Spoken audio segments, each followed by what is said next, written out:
mpendwa mfuatiliaji wa Maombi ni Dawa, Maombi Tiba, anamtukuza Mungu kwa kumtendea mambo makubwa. Alinishirikisha jambo lake ambalo limekuwa na kikwazo zaidi ya mara 7.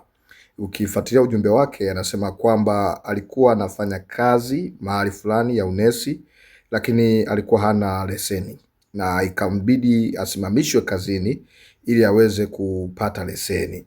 Na alipokuwa anajaribu kuapply leseni kwa kufanya mitihani, alikuwa amefeli mara 7.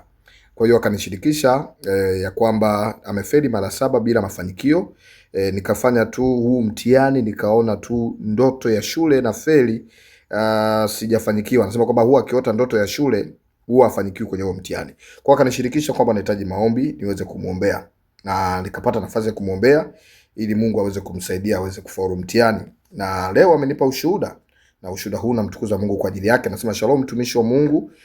Nashukuru sana kwa maombi yako. Matokeo yametoka leo. Leseni ya uguzi na ukunga nimefaulu. Asante Mungu na asante mtumishi wa Mungu. Ubarikiwe siku zote za uhai wako. Tunamtukuza Mungu, amenipa na matokeo yake hayo hapo, ya kwamba amepasi kabisa. Na wewe huenda unapitia shida kama hii au unapitia pito fulani. Amini kwa Mungu yote yanawezekana. Mungu ni mwaminifu, Mungu ni mponyaji. Mungu akubariki, Mungu akutende mema. Maombi ni dawa.